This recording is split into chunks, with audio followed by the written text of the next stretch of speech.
Jorinda and Joringel. A big shout out to Rodwin and Monsieur Pompadour for requesting today's story.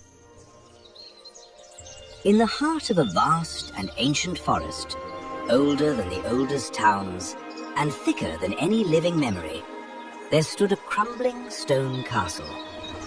It rose out of the tangled woodland like a dark tooth, half devoured by moss and shadow.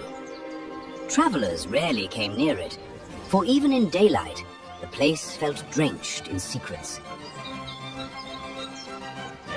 Birds fell silent in its presence, and animals skirted its boundaries with wide, frightened eyes.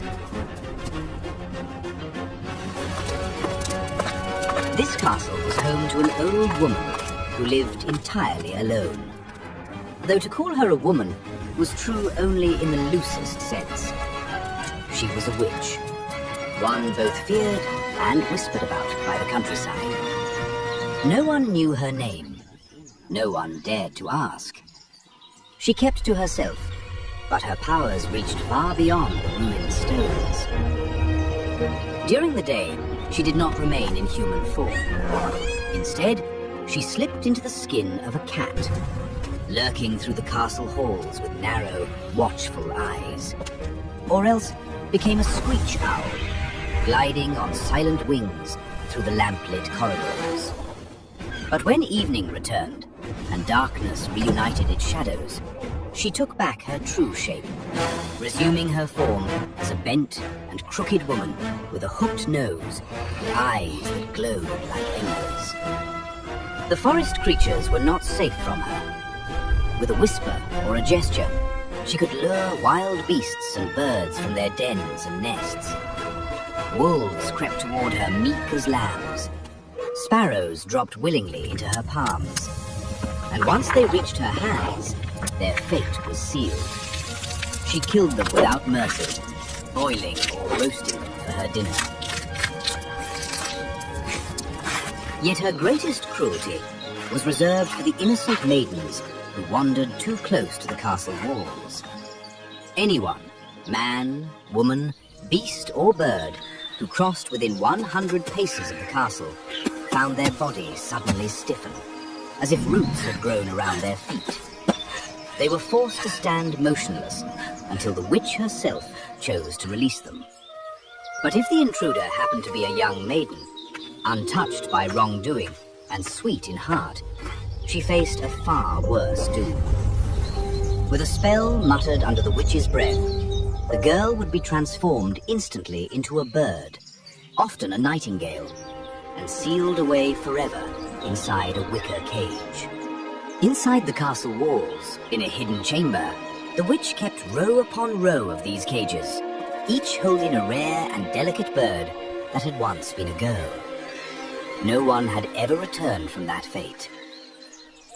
Not far from the forest's edge lay a quiet village surrounded by meadows and gentle streams. Here lived a maiden named Jorinda, whose beauty was spoken of in every cottage and along every road. Jorinda had pledged her heart to a young man named Joringel. He was strong of build, thoughtful of manner, and devoted entirely to her. The two had grown up together, and their affection had bloomed naturally, as constant as the seasons. They were betrothed, and though their wedding day had not yet arrived, they lived in a happiness so gentle and warm that the whole village felt it in their presence. Their greatest joy was spending time alone, speaking quietly of the future they hoped to build, of the cottage they wanted, of the children they dreamed of raising, of the life they believed lay ahead of them. But Joringel, like all who lived near the forest, knew the stories of the witch. He knew the warnings as well as any child. Never approach the old castle. Never wander too deep beneath the ancient canopy. Never lose your way when the light grows dim. So he cautioned Jorinda often, especially when they walked together. Still, in their youth and trust, the danger felt distant, like a tale told by frightened parents. One bright and golden evening, Jorinda and Joringel set out for a walk beneath the forest's edge. The air smelled of pine and young leaves. The lovers walked hand in hand, speaking little. Something gentle yet heavy pressed upon them both, though neither could explain it. Jorinda, her emotions stirred by a sudden melancholy, sat down for a moment in a patch of fading sunlight. Tears slipped quietly down her cheeks. We are sorrowful today, as if some shadow is upon us. It felt as though the air itself was thickening. A strange stillness crept through the forest. When they rose to return home, they found themselves disoriented. The path had vanished. The shadows looked longer than before. The sun hung half above the distant hill, half below it, drowning the woods in an eerie half-light. Joringel looked through a patch of bushes and froze. There, closer than he had ever imagined, rose the crumbling walls of the witch's castle. A chill shot through him. Every story he had ever heard rushed back at once. His breath left him. His limbs felt like water. He spun around to warn Jorinda, but even as he opened his mouth, she began to sing, as though compelled by a force not her own. My little bird with a necklace red sings sorrow, sorrow, he sings, that the dove must soon be dead. Sing sorrow, sorrow, juk, juk. Before Joringel could reach her, her voice faltered, then shifted. Instead of words, a nightingale's call spilled from her throat. He watched in horror as Jorinda shrank, her form dissolving into a tiny, trembling bird with soft feathers and a delicate red mark around her neck. A sharp flutter of wings cut through the air. A screech owl darted out of the shadows, its eyes glowing like twin coals. It circled Joringel 3 times, each pass accompanied by its terrible cry. The moment the owl completed its circling, Joringel felt his entire body lock in place. He was trapped, frozen in mid-step. As the sun disappeared fully behind the hill, the owl vanished into a nearby thicket. In its place emerged the witch. Muttering to herself, she reached out, grabbed the nightingale Jorinda, and held her in her palm and walked away. Joringel's heart screamed, but no sound left his lips.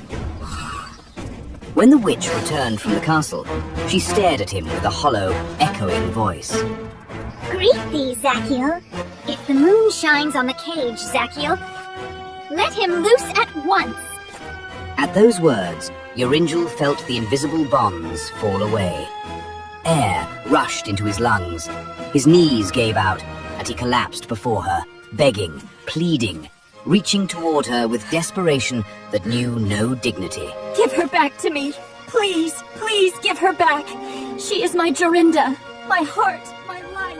You shall never, ever have her again. Without another word, she turned and vanished into the darkness of her castle, leaving Joringel broken and alone in the quiet clearing. For a long time, Joringel wandered aimlessly, his heart torn open by grief. Days passed without meaning or measure. He ate little, slept little, and found no comfort in anything. Only the memory of Jorinda's voice and the sight of her delicate bird form haunted him, looping endlessly through his mind. Eventually, exhausted and hollow, he reached a village far from his own. There he found work tending sheep, moving through the days like a ghost. Yet within him, a quiet determination smoldered. He would not abandon Jorinda to her fate. Often he returned to the forest, circling its edges, staring at the distant silhouette of the castle. He prayed for guidance, for a sign, anything that might reveal a path to freeing her. And at last, an answer came. One night, Joringel dreamt more vividly than he had in months. He saw a flower blooming in a clearing, its petals a deep blood-red color, luminous and soft as silk. At its center rested a pearl of exquisite beauty, that glowed like a drop of moonlight. In his dream, he reached for the flower, and when he grasped it, he felt a surge of power unlike anything he had known. He touched a stone with it, and the stone glowed. He touched a birdcage, and the bars melted away. He touched the form of a nightingale, and the bird transformed into a maiden. He woke with a start, his breath sharp in his throat, his heart hammering with new hope. The dream had felt too real to ignore.